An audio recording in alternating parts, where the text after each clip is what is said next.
Hello friends, welcome to back my channel Teetu Tripti blogs. आज एक छोटा सा मिनी ब्लॉग बना रही हूँ मैं, और ये मिनी ब्लॉग जो है ये देश के, समाज के हर मर्द के लिए ये ब्लॉग जो बना रही हूँ ये इसमें स्पेशल मर्दों के लिए बना रही हूँ। भाई, जब लड़की का जन्म होता है तो जन्म के तुरंत ही बाद ही जब लड़की को गोद में लिया जाता है पहली बार, माँ ले, बाप ले, कोई भी ले, सब यूँ कहते हैं यूँ तो पराया धन है, लड़की तो पराया धन है। उसकी परवरिश की जाती है ये सोचकर कि भाई पढ़ा लो लिखा लो, कामयाब हो जाती है तो बहुत अच्छी बात है, नहीं तो घर गृहस्थी के काम सिखाओ। और ये तो एक दिन शादी के बाद ससुराली से जाना ही जाना है, दूसरे घर जाना ही जाना है, तो दूसरे घर की अमानत है जिसकी परवरिश पिता माता परिवार के लोग बहुत अच्छे से करते हैं। अगर यही बात हम लड़कों के लिए सोची जाए तो उन लड़कों का क्या है? लड़कों के लिए कहा तो जाता है कि लड़के वंश चलाएंगे, लड़कों से ही परिवार है, सब कुछ है, जो सच्चाई भी है इस दुनिया, इस समाज की सबसे बड़ी सच्चाई है कि जिस लड़कों के बिना परिवार को अधूरा समझा जाता है। लेकिन एक बात मैं आपको पते की बताती हूँ, लड़कियाँ पराया धन होती है, लेकिन उसके बावजूद भी लड़कियाँ जो है उनके दो घर होते हैं, एक मायका और एक ससुराल। अगर ससुराल में कोई नोक-झोंक हो जाए, पति से अनबन हो जाए, दुरानी जिठानी में लड़ाई हो जाए, सास बहू में लड़ाई हो जाए, किसी भी बात पे कुछ भी बात हो जाए, तुरंत बैग उठा के मायके पहुंच जाती है, क्योंकि उन्हें पता है कि टेंशन से फ्री होके बच्चों की छुट्टी पड़ती है तो 4 दिन के लिए टेंशन ख़त्म करने के लिए अपनी मायके घूमने आती है। अब बात करें पुरुषों की, भाई पुरुष भी तो घर में ही रहते हैं, वो भी उस घर का सदस्य ही है। अगर उसकी अपनी पत्नी से लड़ाई हो जाए, उसकी अपने माता पिता से लड़ाई हो जाए, भाई भाई की आपस में लड़ाई हो जाए, तो वो बेचारा मर्द 4 दिन के लिए टेंशन फ्री होने के लिए कहाँ जाए?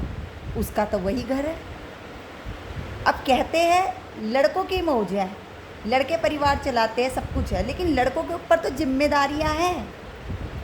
लड़कियां तो जब मन चाहे अपने मायके जा सकती हैं घूमने के लिए, टेंशन के लिए, कोई भी बात हो पेरेंट्स भी बुला लेते हैं, छुट्टियां पड़ती, चलो नानी के चल रहे हैं, चलो मामा के चल रहे हैं, जरा सी कुछ बात हुई, भैया आ जाना, पापा आ जाना, मम्मी, अरे वो बेचारा आदमी, यूँ मर्द कहाँ जाए? ये बेचारे तो ज़िंदगी भर एक जिम्मेदारियों का बोझ सर पे लेकर उस घर में ही रहते हैं, कभी पुत्र बनकर, कभी पति बनकर, कभी बेटा, बेटा तो बन ही गया, पहले पुत्र बना, फिर पति बना और फिर पिता बना। वो जिम्मेदारियों का बोझ लेकर सारी ज़िंदगी उसी घर में रहता है। वो सबसे लड़ता है, सबसे प्यार करता है, कितनी तकरार होती है, लेकिन उसके पास कोई दूसरा ऑप्शन ही नहीं है कि वो वहाँ चला जाए।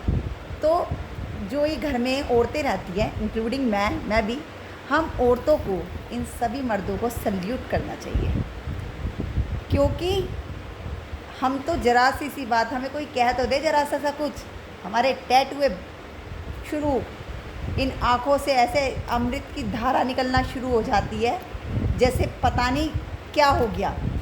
अभी किसी ने कुछ कहा नहीं, आंसू गंगा जमुना यमुना सरस्वती सारे बाढ़ आ जाती है, लेकिन ये बेचारे मर्द किसी से अपना दर्द कह भी नहीं सकते हैं। ये कुछ कहते भी नहीं है, सुनते भी नहीं, बेचारे चुपचाप, इन्हें पता है सुबह गुस्से में निकल गए, शाम को फिर इसी घर में आना है भाई, तो शांति बनाए रखें। तो इसलिए सभी औरतें इन मर्दों की इज्जत करें, इनको प्यार करें, और इनके लिए देखें कि ये घर जो है इनको वनवास की तरह ना लगे, इस घर को स्वर्ग बनाएं। तो फिर एक बार इन सभी देश के, कंट्री के, और ऑल ओवर कंट्री के सभी देश के हर मर्द को, छोटे बच्चे से लेकर, वो पुत्र से लेकर पति तक, पिता तक के सब मर्दों को सैल्यूट है मेरा। अगर आपको ये मेरा बात सही लगती है, अगर मैंने सही कहा तो कमेंट करके बताइएगा कि ये जो मेरे विचार थे आदमियों के प्रति ये सही है या गलत, लेकिन अपनी अपनी राय ज़रूर दीजिएगा। मैं इंतज़ार करूँगी आप सभी का। Thank you.